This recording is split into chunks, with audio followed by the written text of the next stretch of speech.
क्या सच में कोई ऐसी विद्या होती थी जो मरे हुए को जिंदा कर सके? क्या आज भी कुछ लोग तंत्र के जरिए किसी को अपने वश में करने, बीमारी दूर करने या दुश्मन को भ्रमित करने की कोशिश करते हैं? क्या मृत्यु संजीवनी, मोहिनी विद्या, इंद्रजाल, काला जादू सिर्फ कहानियां हैं या इनके पीछे कुछ ऐसा सच छुपा है जो आम इंसान को कभी बताया ही नहीं गया?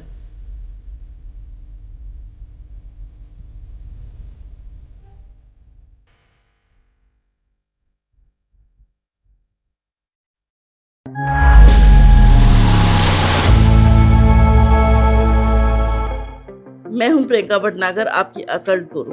और आज मैं आपको इस वीडियो के जरिए कुछ ऐसे प्राचीन तंत्रों के बारे में बताऊंगी जिन्हें समझना हर किसी के बस की बात नहीं है, लेकिन एक बहुत जरूरी चेतावनी। ये वीडियो सिर्फ जानकारी के लिए है। इस वीडियो में बताए गए कोई भी मंत्र, क्रिया या प्रयोग को खुद से ट्राई करने की कोशिश मत करना, क्योंकि कुछ चीजें सिर्फ जानने के लिए होती है, करने के लिए नहीं। और अब आते हैं सबसे ज्यादा चर्चित और गहरे रहस्य पर, मृत संजीवनी विद्या। लोक कथाओं और प्राचीन संदर्भों में इसका जिक्र एक ऐसी विद्या के रूप में मिलता है जो मृत प्राणी को फिर से जीवित रखने की क्षमता रखता है। आपने असुर गुरु शुक्राचार्य के बारे में तो सुना ही होगा। वो इस मृत संजीवनी विद्या के अधिकारिक है। उनको ये विद्या महादेव ने ही तपस्या के बाद दी थी।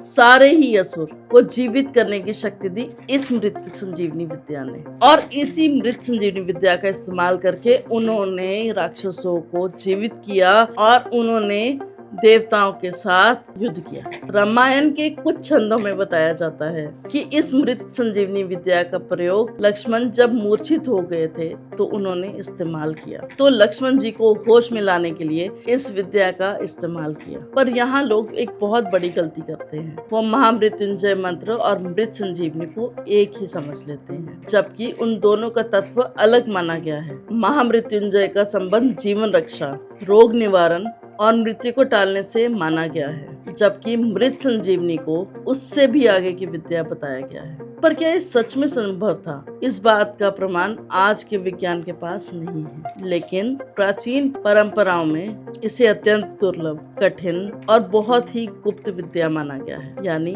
ये हर किसी के लिए नहीं है। हमारे शास्त्र में प्राण शक्ति और अमृत तत्व को भी, बहुत गहरा अमृत तत्व का भी जिक्र मिलता है। कहा जाता था कि कुछ सिद्ध साधक अपनी जीवन ऊर्जा को इतना मजबूत कर लेते थे कि उनका शरीर और मन आम मनुष्य से अलग प्रभाव दिखने लगता था। इसी संदर्भ में रावण का भी नाम लिया जाता है, जिसके बारे में कहा गया है कि उनकी जीवन शक्ति बहुत ही प्रबल थी, चाहे आप इन्हें सिंबॉलिक समझे या स्पिरिचुअल।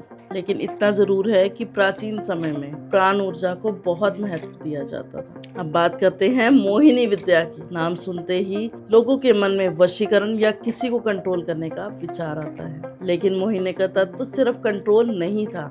इसका संबंध आकर्षण, प्रभाव, ऑरा और मानसिक पकड़ से भी माना गया है। याद रखिए, किसी भी ऐसी विद्या का प्रयोग जो किसी के भी फ्री विल को तोड़ने की कोशिश करे, वह स्पिरिचुअली शुद्ध नहीं माना गया। पुराने समय में झाड़ फूक, नजर उतारना और ओझा बाधा का भी काम बहुत आम था। आज भी कई लोग शारीरिक या मानसिक परेशानियों में भी पारंपरिक तरीकों का सहारा लेते हैं। अब सवाल ये है कि क्या ये सच में काम करता था? कई बार इसका जवाब विश्वास और मनोवैज्ञानिक प्रभाव से भी जुड़ा होता है। जब किसी व्यक्ति को पूरा भरोसा हो जाता है कि उसकी परेशानी दूर हो जाएगी, तब कई बार उसका मन ही हीलिंग शुरू कर देता है। अब बात करते हैं इंद्रजाल और काला जादू की। इंद्रजाल को कई जगह भ्रम, इल्यूजन या मानसिक जाल के रूप में समझा गया है। और इंद्रजाल वही विद्या है जिसको रावण ने रचित करा था, और ये वही विद्या है जिसको इंद्रजीत ने लक्ष्मण को मारने के लिए का प्रयोग करा था। यानी किसी चीज को सामने वाले को कंफ्यूज करना या उसका फोकस तोड़ना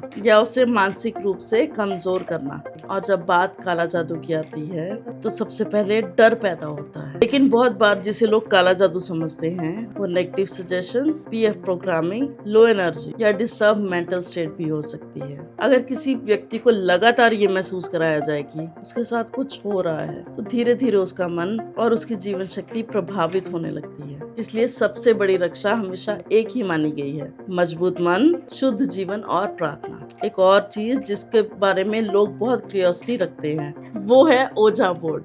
यानी आत्माओं को बुलाने या उनसे संपर्क करने की कोशिश। मैं यहाँ एक बात बहुत क्लियरली कहना चाहूंगी, क्यूरियोसिटी और इनविटेशन बहुत अलग अलग चीजें हैं। चाहे आप इन्हें साइकोलॉजी कहें या एनर्जेटिक, ऐसी चीजों के साथ एक्सपेरिमेंट करना कभी भी लाइटली नहीं लेना चाहिए। कुछ दरवाजे सिर्फ देखने के लिए ही ठीक होते हैं, तो इन्हें खोलो मत। तो ये था प्राचीन तंत्र विद्या से जुड़े कुछ गहरे और रहस्यमय पहलू। इनमें कितना सच है और कितना स्पिरिचुअल है और कितना साइकोलॉजिकल, ये सबसे बड़ी समझ है। मैं हूँ प्रियंका भटनागर। अगर आप चाहते हैं ऐसे और हिडन स्पिरिचुअल और अकल्ट टॉपिक का सच आपके सामने लाती रहूं, तो वीडियो को लाइक करें, शेयर करें और चैनल को सब्सक्राइब जरूर करें। कमेंट में बताइए कि अगला रहस्य किस टॉपिक पर चाहिए।